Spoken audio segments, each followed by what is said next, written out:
جو کچھ نبوت کا کام کرنا تھا کرے، اور دنیا سے جب گئے تو زندہ حالت میں اللہ نے ان کو اپنی طرف اٹھا لیا۔ یہ ایمان تھا محمد رسول اللہ صلی اللہ علیہ وسلم کا، یہ ایمان تھا صحابہ کا، اور یہی ایمان ہونا چاہیے مومنوں کا۔ اس لیے کہ رسول اللہ صلی اللہ علیہ وسلم نے فرمایا متشابہات پر سیدھے ایمان لے کر آؤ، اور اللہ بھی قرآن میں فرماتا ہے سورہ بقرہ میں الذین یؤمنون بالغیب، مومنوں کا کام اتنا ہے کہ جب کبھی غیب کی باتوں کا تذکرہ ان کے سامنے آتا ہے وہ سیدھے ان پر ایمان لاتے ہیں، ویسے جیسے ایمان تھا رسول اللہ صلی اللہ علیہ وسلم کا، جیسے ایمان تھا صحابہ رضوان اللہ اجمعین کا۔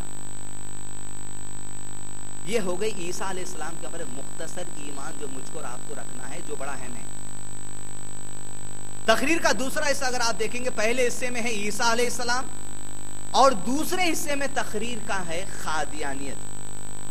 لیکن تقریر کے پہلے حصے میں اور دوسرے حصے میں قرآن مجید کی ایک آیت ہے جو ہمارے سامنے سارے باتوں کو وضاحت کر دیتی ہے، وہ ہے سورہ ال عمران سورہ نمبر 3 کی آیت نمبر 7، جہاں پر ہماری تقریر کے دو حصوں کے درمیان یہ آیت ہے جو ہر بات کو واضح کر دیتی ہے۔ فرماتے اللہ سبحانہ وتعالی اعوذ باللہ من الشیطان الرجیم بسم اللہ الرحمن الرحیم هو الذی انزل علیک الکتاب منہ آیت محکمات ہن ام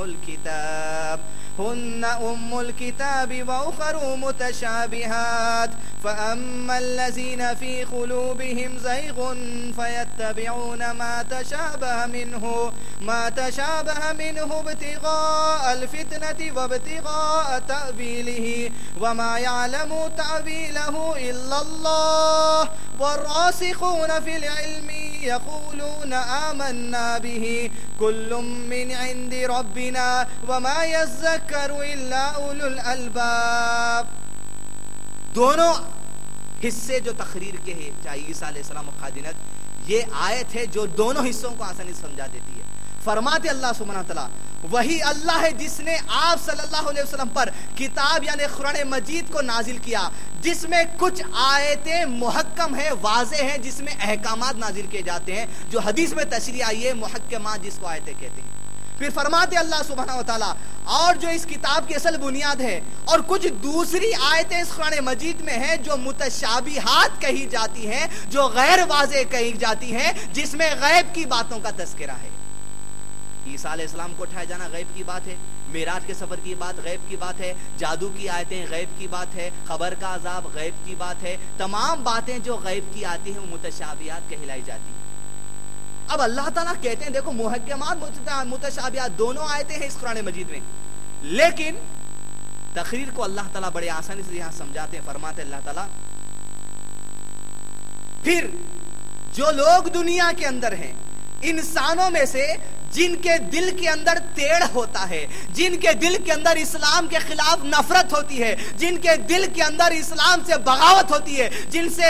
دل کے اندر اللہ سے نفرت ہوتی ہے، جن کے دل کے اندر اللہ کے نبی صلی اللہ علیہ وسلم سے نفرت ہوتی ہے، جن کے دل کے اندر امن اور شانتی کے پیغام سے نفرت ہوتی ہے، اللہ تعالیٰ فرماتے ہیں لیکن جن لوگوں کے دل میں ٹیڑھ ہوتی ہے وہ متشابہات آیتوں کے پیچھے پڑ جاتے ہیں تاکہ اپنے خیالوں سے دنیا کے لوگوں کے لیے فطروں کو برپا کر دے اور اپنے ذہن سے ان متشابہات آیتوں کے معنی لوگوں کے سامنے پیش کرے۔ متشابہات یہ آیتوں کے پیچھے وہ لوگ پڑھتے ہیں، وہ لوگ کھودنے نکلتے ہیں ان آیتوں کو جن کے دل میں ٹیڑھ ہوتی ہے، اسلام سے نفرت ہوتی ہے۔ عیسیٰ علیہ السلام کا اٹھائے جانا جو غیب کی باتیں متشابہات آئے تھے میرے اور آپ کے لیے، ایمان ویسے ہی لانا ہے جیسے لائے تھے اللہ کے نبی صلی اللہ علیہ وسلم، جیسے لائے تھے محمد رسول اللہ صلی اللہ علیہ وسلم۔ لیکن یہ عیسیٰ علیہ السلام کی جو آیت سورہ مائدہ سورہ 5 نمبر 17 اور سورہ ال عمران سورہ 3 آیت نمبر 55 میں بیان کی گئی ہے، ٹیڑھ تھا قادیانیت مذہب قائم کرنے والے مرزا غلام احمد کے سینے میں اسلام کے تعلق سے۔ جب اس کے دل میں ٹیڑھ تھا یہ دو آیتوں کے پیچھے پڑا، اور ان دو آیتوں میں جو حضرت عیسیٰ علیہ السلام کا ذکر ہے جو متشابہات والے ہیں، وہاں دنیا کے اندر فتنہ برپا کرنے کے لیے اپنی عقل سے ان آیتوں کو لوگوں کو سمجھانے لگا اور ایک نئے مذہب کی، باطل مذہب کی بنیاد رکھا جس کو قادیانیت کہلا جاتا ہے۔ مرزا غلام احمد۔ اب آئے تقریر کے دوسرے حصے میں قادیانیت۔ قادیانیت جو مذہب ہے آج دنیا کے اندر ہو یا حیدرآباد کے مختلف علاقوں میں ہو، ہم دیکھتے ہیں کہ قادیانیوں کے خلاف کئی جو پراپاگنڈا